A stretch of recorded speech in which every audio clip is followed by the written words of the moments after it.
Ayekwe Naknamalita, and this is my channel, The Midnight Librarian.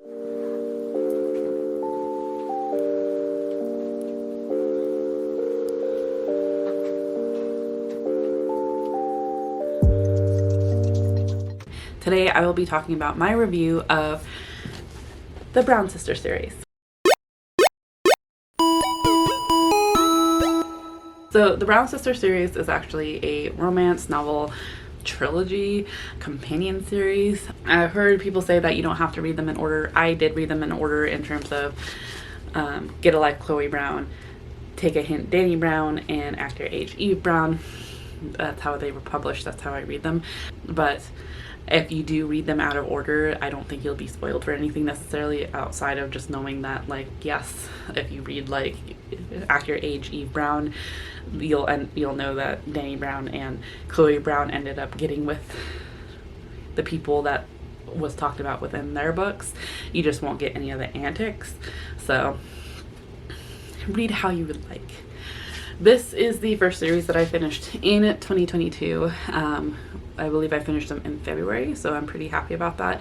I try to make it a point to try to finish series every year, and every year it's kind of I kind of get disappointed in myself that I don't end up finishing a series or only finish one. I think that's the only, like, I only finished one in 2021, but I'm still happy I finished it, even if it was in November. But the fact that I finished a series in February, I'm pretty happy about this year. So yeah, it's just I don't like the pressure, and I have a hard enough time trying to get into book series already. The commitment, the commitment really is what usually terrifies me, and me second guessing if I really enjoyed a book well enough that I want to like dive into the rest of the books tends to be me. As well as I'm very much a mood reader, so like once I, like, for instance, romance is not something I pick up very readily because there's a lot of tropes in there within the romance genre that I particularly don't agree with or don't enjoy, and that tends to be utilized a lot.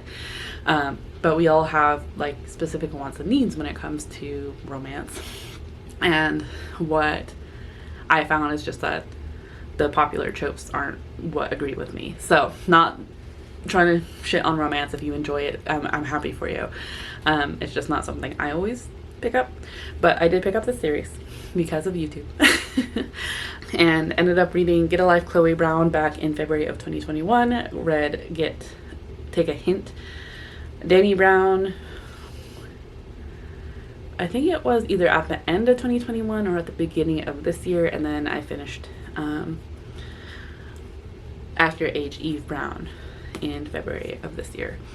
So the Brown Sister series is, we are following three sisters who end up having their own unique issues and problems, but they are like, this is one thing I enjoy about the series is that despite us following sisters, we get each of their individual personalities, their quirks, as well as their likes, dislikes, and some of the problems that they have. So for instance, Get a Life Chloe Brown suffers from chronic illness, and Take a Hint Danny Brown, Danny is a witch, and she's also trying to get her PhD, but she also has, I don't know if you would call it commitment issues, but she hasn't had the best luck with relationships, and so she doesn't feel like she's made for relationships.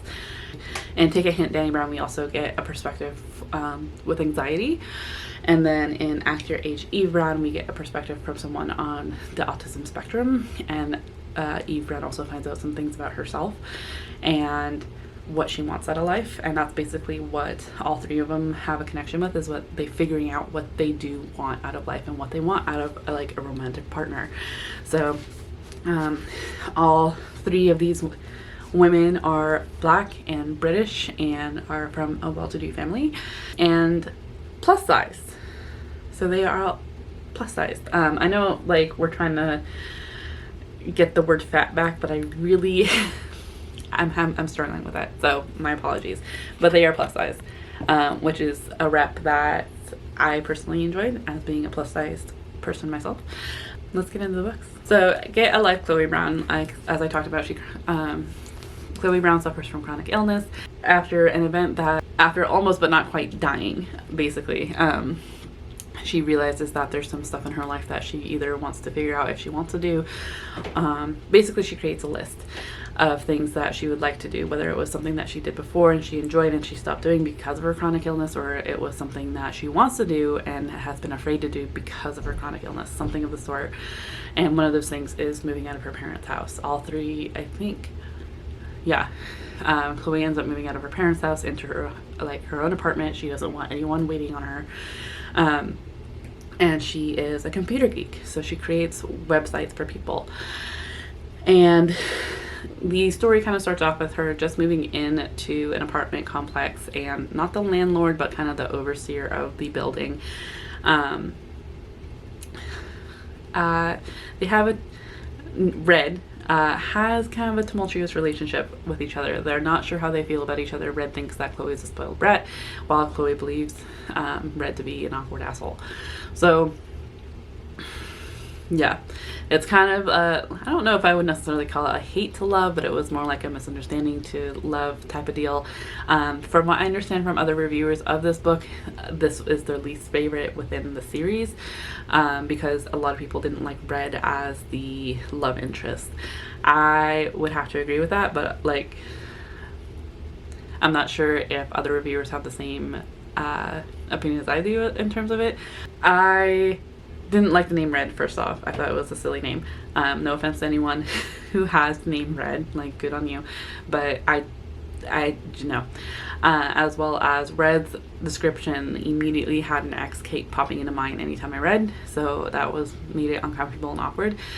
I also personally found one of the tropes that within this book that I personally don't really like, and that's when before the actual like romance relationship ends up starting, there's like a sexual tension, and that happens before any actual friendship or romance starts to bloom. I personally don't like that. I need some kind of trust before getting intimate. Talking, just communication of some sort, some kind of connection. Not to say that I haven't tried just purely sexual relationships, but that's how I found out I don't like them. So I personally found this kind of awkward when they first start feeling each other out, literally and figuratively. What I did enjoy about this book in general was going into Chloe's chronic illness in terms of some of the things that she has to deal with as well as overcome. Some of the things that she has to deal with, unfortunately for her, is friends and exes that did not understand and didn't understand her condition in terms of like when she couldn't go out and do things that they used to be able to do because her chronic illness slowly got worse. They just thought that she was just a bad friend and they'd kind of just leave her behind. While her exes didn't understand either in terms of like, you know, she couldn't always have sexual, like intimate sexual pastimes with them because of her chronic illness.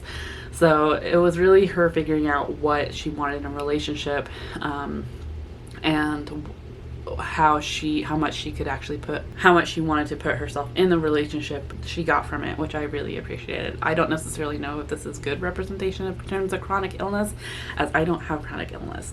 So if you do and you've read this book, what do you think? Because I'm very curious. I'll be asking similar questions about that in the next books as well. But that I really appreciated. The friendships that Red and Chloe ended up getting into eventually, I did like the banter. Talia Hibbert is really good at banter, I found, and I really enjoyed that. The third act breakup, though, you know, that kind of formula that romance has, where like by like the third act, very close to the end of the book, the relationship seems to be doing fine, and then like something happens. Usually it's miscommunication, or something ends up happening where they end up having to break up or not see each other or do something. They need to get away from each other because they're about ready to kill each other, and then someone realizes that they made an incredible mistake. They right their wrongs and they get back together. This one, I did not agree that Chloe should have got back with Red. I thought that third act breakup was very telling in terms of Red's I want to say aggression. I'm not entirely sure, but it was just not something I agreed with, and was just like, I don't think Chloe should have got back with him, in all honesty. I did really enjoy Chloe's relationship with her sisters and wanted more of that throughout the series, but for the most part, I feels like we mostly get it in this one, and like kind of lose it throughout the rest of the book series. So more of as the sister dynamic would have been great. Otherwise, yeah, I think I give this a 3-star. Next we have Take a Hint, Dani Brown. Dani Brown is plus size. She's a witch. She's trying to get her PhD in some kind of feminist theory. I can't quite remember. It explains it in here. But she also teaches as a result of trying to get her PhD. She's also bisexual. Within this building that she teaches in, she has befriended a security guard, Zaf. And the friendship was kind of built up over months, but we kind of get the, like, come up on them months after they start up a friendship, and just starting to realize, like, if I could have you sexually, that would be great. So during a fire drill that Dani was unaware of, she ends up getting trapped within an elevator in the building, and Zaf goes to save her. Zaf ends up coming out with Dani in arms, very heroic type, and a bunch of students end up capturing this on video on their phones, and it goes viral, and everyone believes that they are within a relationship. Zaf sees this to an advantage because he runs a rugby group. Basically, he teaches young athletes that it's okay to be vulnerable in terms of mentality, in terms of like having an understanding of your mental health. And he sees this video going viral as an opportunity to fake date Dani to be able to get his organization more attention. So Dani is fine with fake dating, but she is unsure about dating in real life. She has had some instances in her past that make her believe that she is not relationship material, and that's something that she kind of struggles with throughout the whole book, of believing that just not gonna be this stereotypical girlfriend. She is very focused on her work. She knows what she wants, and that's what she's gonna get. Zaf also suffers from anxiety due to some instances in his past. I personally like this book a lot better than Get a Life, Chloe Brown. Take a Hint, Dani Brown. I really liked Dani, and of course, like the banter. Talia Hibbert, queen of banter. It was hilarious. It was funny. This one, I enjoyed Zaf as the love interest a bit more.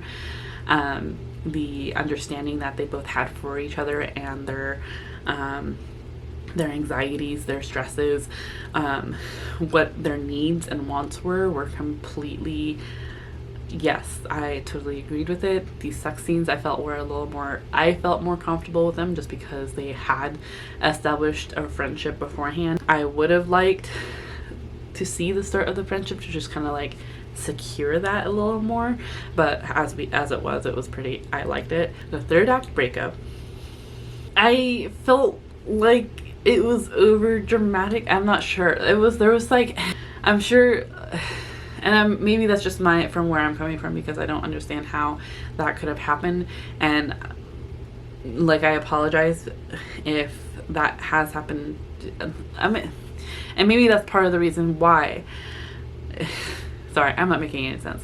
So the third act breakup in here, so this is a fake dating trope, which I'm fine with, and of course they end up realizing that they have feelings for each other. I had a hard time following and understanding it, and maybe that's either because I don't quite understand, or because it hit too close to home and I don't want to understand. Does that make sense? I liked the first 3/4 of this book, wasn't too impressed with the last 3/4 of it, but still rated it 4 stars. This tends to be people's favorite out of the trilogy, from what I understand, which I get, but so from what I understand, people found this to be their favorite because of the talk because he is a man that is trying to break down toxic masculinity, trying to help younger boys understand that understanding your mental health is not a bad thing. Being able to cry, being able to feel your feelings and understand them for what they are is, yes, it is astounding. We need more men like this. However, I've heard it was nothing new to me. Not to say that that was like something that shouldn't be talked about and praised for. I was just, I don't know. Maybe it was just because this one in particular was so popular with other people, it kind of just got overhyped for me. So when I read it, it was just kind of like, okay. So yeah, 4 stars. And then lastly, we are in Act Your Age, Eve Brown by Talia Hibbert. We are following Eve Brown, who is the youngest sister in this trio, and she's a baby, and honestly, this one was my favorite of the series. So we are following Eve Brown, who is trying to figure out what she wants out of life. Her fear is, though, she doesn't want a career that she absolutely loves, because that means when she fails, she will fail hard. And she doesn't want to deal with that disappointment, not only within herself, or not only with her family, but within herself. So she keeps trying these different things to try to figure out what exactly she wants to do. Wedding planner. Wedding planner tends to be the one that keep being brought up, but I can't remember what all the other ones she's tried to do. Basically, like, she's tried to do multiple different things. Her parents have supported her in every one of them, but she only like does it for so long and then quits because she doesn't want to fail. Totally relatable. But her parents end up getting tired of it and end up calling her out, going, hey, you need to choose something, you need to get a job. So they cut her off from the trust and basically kick her out of the house. They want her to find her own job in her own place, and after a year of having her own job, then they'll put her back on the trust. Eve finds that's understanding, but at the same time is obviously devastated by this. So out of spite, ends up going on a little car trip by herself, ends up going into a little town and finding an Airbnb that has a sign on it saying that they're doing chef interviews. Jacob Wayne is the owner of this B&B, and he is really befuddled by Eve Brown, who just walks in unannounced and tries to interview for this chef position because she feels like she can. Why not? And she ends up getting the job, in a sense. Jacob is very much in control. He likes being in control. He also is on the spectrum of autism, so he needs things a certain way. So he ends up giving Eve Brown a test run just to make sure that nothing's going to catch on fire or she's not going to mess anything up. But he really needs a chef because there's a gingerbread festival that's happening in that small town in a few months' time. So he really needs a chef. She feels like she's helping people through food. And of course, this is kind of a hate to love again relationship between Jacob and Eve. Like, Jacob still is befuddled by her. He doesn't understand some of her techniques. Eve finds Jacob controlling, but at the same time she thinks it's fun to just kind of poke little jabs at him. And starts to realize something about herself that Jacob is also trying to help her realize. The sex scenes in here were it made more sense. The way it happens makes Eve Brown very confronting in terms of communication, in terms of figuring out what's going on and figuring out how she feels, like in telling Jacob how she feels about it and how she interpreted what he did, which I really appreciated. This was great. I think that's what I enjoyed about this book so much, was the abundance of communication within it. Not only that, between Jacob and Eve, and just in general, the third act, this was the probably most dramatic third act, maybe, because the whole Brown family is involved essentially, and Eve feels exposed. Jacob is angry, and of course they end up having a falling out. But Eve Brown turns around and ends up, like, after doing some much needed crying and just kind of self-preserving, she confronts her family on it and goes, this was completely inappropriate. And I absolutely enjoyed that. That's like one of the hardest things anyone can do, is confront their loved ones. I loved it.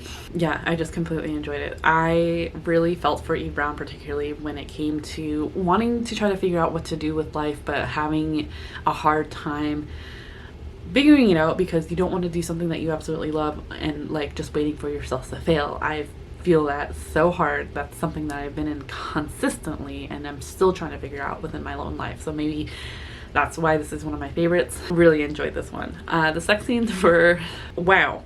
Like I was it was a lot. Not that there was a lot of sex scenes, it was just a lot of things that I like. Good on Eve Brown. I could not do that. She is so full of confidence and I absolutely love her. So yeah, once again, banter, loved it. Romance in this one felt better to me. Like I liked Zaph and Danny, but this one in particular, Jacob and Eve, I really enjoyed. And then once again though, so we get the sister dynamic kind of like, we get most of the sister dynamic within Chloe Brown.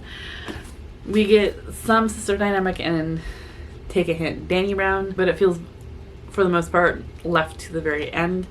And then within Actor H. Eve Brown, we don't get much of it. I mean, Eve Brown kind of texts her sisters every now and then, but because she's trying to prove that she can do this on her own, she doesn't, there's no sister dynamic really until like the very end. And I wish there was more, really. I kind of wanted to know more about the family, particularly their grandma. We got more of grandma in here, which I absolutely love, but like wanted more. But yeah, this was my favorite book out of the three. But overall, I think get a life, Chloe Brown. I think originally I said I gave it 3-star. I think that's staying there just for the chronic illness aspect of it, not so much for the romance. Take a Hint, Danny Brown, I originally gave 3-star. I think I'm bumping that through a 3.5-star because of the relationship dynamic. I appreciated it a bit better. And then Actor H. Eve Brown, I'm giving a solid 4 stars. So overall, this series as a whole is a 3.5 star for me. I mean, not bad. Like, I enjoyed them. I do recommend them. I think they have some good things to say. I feel like, once again, like, I apologize but I don't have chronic illness. I have anxiety, but it's like not diagnosed. And I'm not on the autism spectrum. So if there's any rep in here that you feel like you could say like, yeah, I feel like it was decent, like, please let me know. Just because I can't speak on that. But overall, enjoyed these. I do hope to see what other books Talia Hibbett has to offer. And so if you've read these, let me know your thoughts down below. I'd love to hear them. Otherwise, I hope that you were in a good mental mindset to enjoy your reading, and I will see you in another video very soon. Cheers.